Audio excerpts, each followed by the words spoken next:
Assalamualaikum warahmatullahi wabarakatuh. Perkenalkan, nama saya Zuyina Anugraning Ayu Safira dari kelas PM 2022E dengan NIM 2203017404. Pada kesempatan kali ini saya akan membahas mengenai sejarah bahasa Indonesia yang menjadi keunggulan bangsa serta prospek bahasa Indonesia di masa depan yang berkaitan dengan disiplin ilmu. Pertama, mengenai sejarah bahasa Indonesia. Sebagian besar dari kita tentu sudah tahu kapan bahasa Indonesia dilahirkan. Ya, bahasa Indonesia lahir pada tanggal 28 Oktober 1928 yang bertepatan dengan Hari Sumpah Pemuda. Dapat diketahui, Sumpah Pemuda memiliki 3 ikrar, di mana ikrar yang ketiga berbunyi, "Kami putra dan putri Indonesia menjunjung tinggi bahasa persatuan bahasa Indonesia." Pernyataan tersebut merupakan suatu tekad bangsa Indonesia yang ingin menjadikan bahasa Indonesia sebagai bahasa persatuan. Alhasil, pada tahun tersebut bahasa Indonesia dikukuhkan menjadi bahasa persatuan. Kemudian, pada tanggal 18 Agustus 1945, bahasa Indonesia disahkan menjadi bahasa negara. Mengapa demikian? Karena pada saat itu Undang-Undang Dasar 1945 disahkan menjadi Undang-Undang Dasar Negara Republik Indonesia, di mana di dalamnya memuat pasal 36 yang menyatakan bahasa negara ialah bahasa Indonesia. Selanjutnya, untuk fungsi bahasa Indonesia adalah sebagai alat pemersatu bangsa.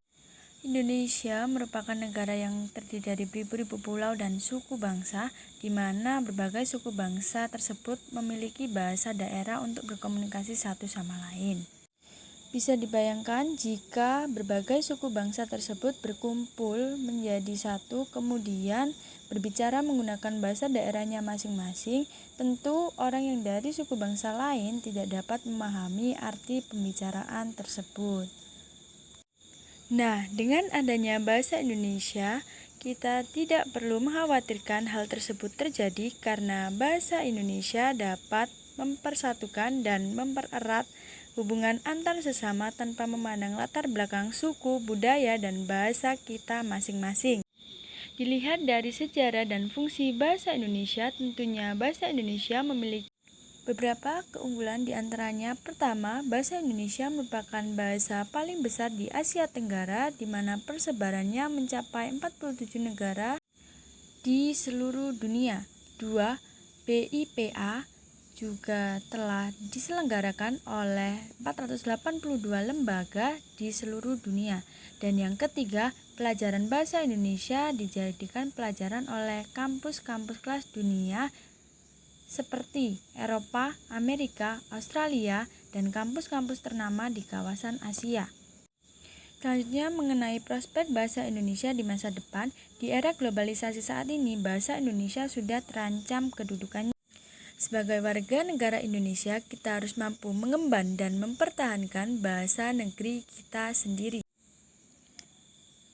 Terutama sebagai mahasiswa, kita adalah agen perubahan. Jangan sampai kita lengah di zaman modern saat ini. Dengan banyak bekal yang telah kita peroleh, salah satunya terkait pembelajaran disiplin ilmu di bangku perkuliahan, tentunya kita sudah paham seberapa penting peranan bahasa Indonesia. Langkah pertama adalah dengan melestarikan bahasa Indonesia. Salah satu upaya untuk melestarikan bahasa Indonesia adalah dengan menggunakan bahasa Indonesia sesuai dengan ejaan yang disempurnakan. Bahasa Indonesia di masa depan diharapkan lebih menampakkan peranannya daripada saat ini di zaman yang lebih modern pastinya. Prospek bahasa Indonesia di masa depan dapat terwujud bila mendapat dukungan dari banyak pihak dalam segala aspek. Sekian yang dapat saya sampaikan, kurang lebihnya saya mohon maaf. Wassalamualaikum warahmatullahi wabarakatuh. Bangga menjadi bangsa Indonesia, bangga berbahasa Indonesia.